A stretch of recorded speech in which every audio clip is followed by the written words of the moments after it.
हाल ही में भारतीय जनता पार्टी में शामिल हुई मुलायम सिंह यादव की छोटी बहू अपर्णा यादव ने बीजेपी कार्यालय में पत्रकारों से रूबरू होते हुए कहा कि जनता ने 2017 में भाजपा को जिताकर असली बदलाव लाया था, जिसके बाद यूपी में 5 सालों में एक भी घोटाला और दंगा नहीं हुआ और यूपी में अपराधी पलायन कर गए और साथ ही उत्तर प्रदेश गुंडा राज, भ्रष्टाचार, दंगा राज से भाजपा सरकार में मुक्त हो गया।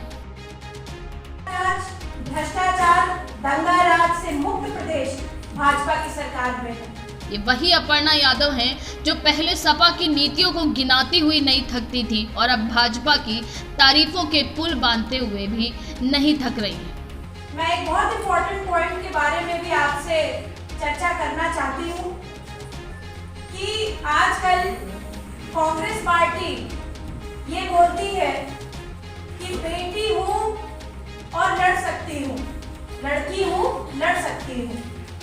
मैं पूछना चाहती हूँ, ये एक बहुत फेमस आर्टिकल है अभी कि पंजाब में क्या बेटियां नहीं है, लड़कियां नहीं है,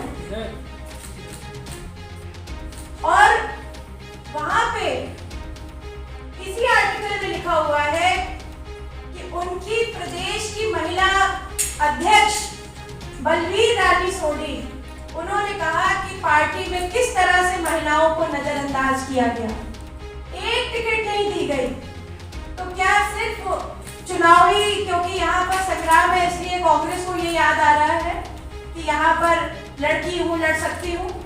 और मैं तो ये भी कहूंगी कि हमारा पड़ोसी जो उत्तराखंड है उसकी जो महिला मोर्चा की अध्यक्ष है वो भी आज हमारी भारतीय जनता पार्टी में आई है, क्योंकि वो भी वहां प्रताड़ित महसूस कर रही थी। तो इस तरीके की जो राजनीति है कि सिर्फ प्रियंका जी जो स्लोगन दे देती हैं, करना नहीं है कुछ, स्लोगन की राजनीति करनी है। तो स्लोगन की राजनीति से कुछ नहीं होगा। उससे हाँ हो सकता है आप जैसे अच्छे मीडिया भाइयों का कवरेज जरूर मिल जाए, पर देश जानता है कि विकास कौन कर रहा है। विकास सिर्फ मोदी जी के नेतृत्व में और आदरणीय योगी जी के नेतृत्व में उत्तर प्रदेश में हुआ है, दिख रहा है, होगा, और 2022 में भारतीय जनता पार्टी दोबारा पूर्ण बहुमत से फिर से सरकार बनाएगी। जय हिंद, जय भारत। इस दौरान मीडिया से रूबरू होते हुए भाजपा कानून मंत्री ब्रजेश पाठक ने क्या कुछ कहा, वो भी सुनिए।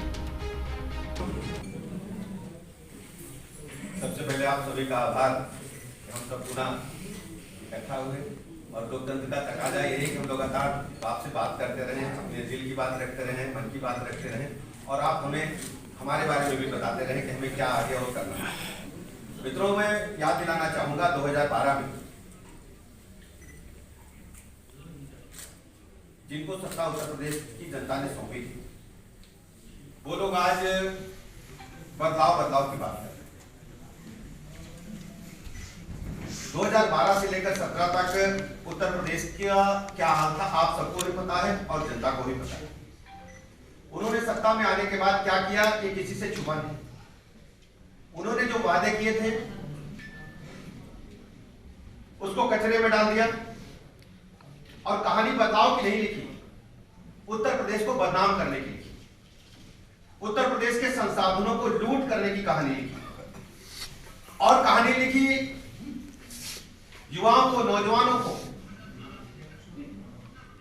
जो नौकरियां मिलनी थी उनकी लूट की कहानी लिखी। आप सबको याद है उत्तर प्रदेश का जो लोक सेवा आयोग है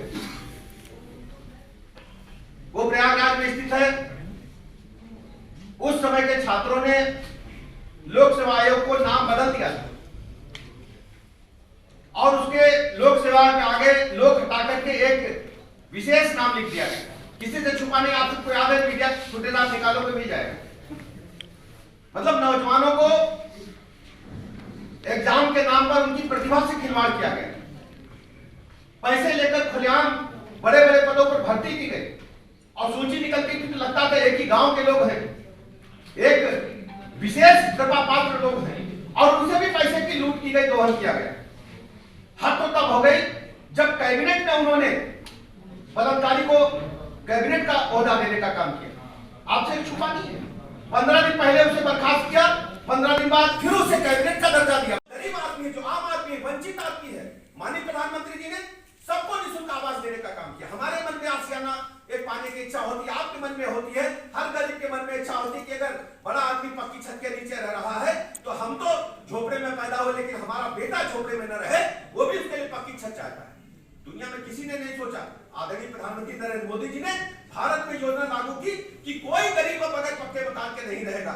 सबको मकान देने का निर्णय आदरणीय प्रधानमंत्री जी ने लिया और सबको मकान दे रहे हैं हम लोग। सबके लिए शौचालय। याद है दोपहर को क्या होता था? अगर बहू बेटी का पेट खराब हो जाए, किसी बुजुर्ग का बीमार लग जाए, तो उसको रात में इंतजार करना पड़ता था।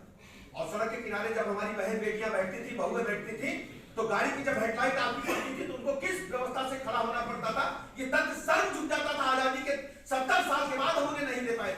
आदरणीय प्रधानमंत्री जी ने व्यवस्था की, सबको शौचालय देने का काम किया। कोई बीमारी घर में लग जाए तो क्या होता था? गहने बिक जाते थे, खेती बिक जाती थी, घर बिक जाता था। 5 लाख तक का निःशुल्क इलाज आदरणीय प्रधानमंत्री देने का काम किया। महीने में 2 बार राशन मिल रहा है। ऐसी सैकड़ों योजनाएं, हर गरीब आदमी के जीवन स्तर में उत्थान हो, वह सम्मान से जी सके, मुख्य धारा में रह सके। हमारे पंडित दीनदयाल उपाध्याय जी एकात्म मानववाद का जो सिद्धांत है, वास्तव में अगर किसी ने लागू करने का काम किया है तो भारतीय जनता पार्टी की सरकार ने, आदरणीय प्रधानमंत्री जी ने उसे चरितार्थ करने का काम किया। आज उत्तर प्रदेश के लोग लुटने की योजना बना रहे हैं, डिस्टर्ब करने की योजना बना रहे हैं। हमने जब उनकी सूची देखी, आपके समझ में आया था, जब प्रत्याशियों की सूची देखी, लूट, डकैती, हत्या, बलात्कार, खनन घोटाला, इवन देन मैं बताऊं मनी लॉन्ड्रिंग तक के आरोपियों को आपने टिकट दे दिया है। आप कहना करना क्या चाहते हैं उत्तर प्रदेश को लेकर के? और सहयोगियों के साथ व्यवहार क्या है आप सब जानते हैं। इसलिए मैं आप सबसे अपील करना चाहता हूं कि उत्तर प्रदेश को कानून का राज स्थापित करने वाले, उत्तर प्रदेश में अमन चैन लाने वाले, उत्तर प्रदेश को डेवलपमेंट विकास के मोर्चे पर चतुर्मुखी विकास की ओर ले जाने वाले भारतीय जनता पार्टी को, आदरणीय योगी जी को, और विशेष रूप से मैं याद दिलाना चाहूंगा, उत्तर प्रदेश में 1000 से अधिक दंगे हुए, लेकिन कुछ दंगों की याद आपको भी होगी क्योंकि हमारे जर्नलिस्ट में कई बार दंगों की चपेट हुआ था। सहारनपुर दंगा किसी से छिपा नहीं है, मथुरा में भी दंगा हो गया और मऊ में भी दंगा हुआ था। और लखनऊ की सड़कों पर क्या हुआ था आप लोगों को लखनऊ के रिपोर्टर्स जानते हैं। 1000 से अधिक लोग हाथों में कांटा, बल्लम, लाठी लेकर के और हजरत चौराहे तक आ गए थे, किसी से छुपा नहीं। और समाजवादी पार्टी के लोग सरकार में बैठ करके तालियां बजाने का काम करें। हमारा चेहरा संग मुझे राजधानी में तांडव हो रहा है। इसलिए मैं मित्रों आपसे अपील करना चाहता हूं, उत्तर प्रदेश के जनमानस को हमारी बातें पहुंचाएं और उत्तर प्रदेश में अमन चैन कायम रखने के लिए, कानून का राज स्थापित करने के लिए, विकास के हर मोर्चे पर बहुत तेजी के साथ बढ़ने वाला प्रदेश बनाने के लिए कमल फूल के आगे बटन दबाकर के हमें ऐतिहासिक पदों से सभी प्रत्याशियों को जिताने के लिए अपील हमारे प्रदेश की जनता तक पहुंचाएं और हमें पुराना आंकड़ा 300 पार दिलाएं, प्रचंड बहुमत की सरकार बनाएं। बहुत बहुत आभार, अभिनंदन आपका। Bureau report, live India news.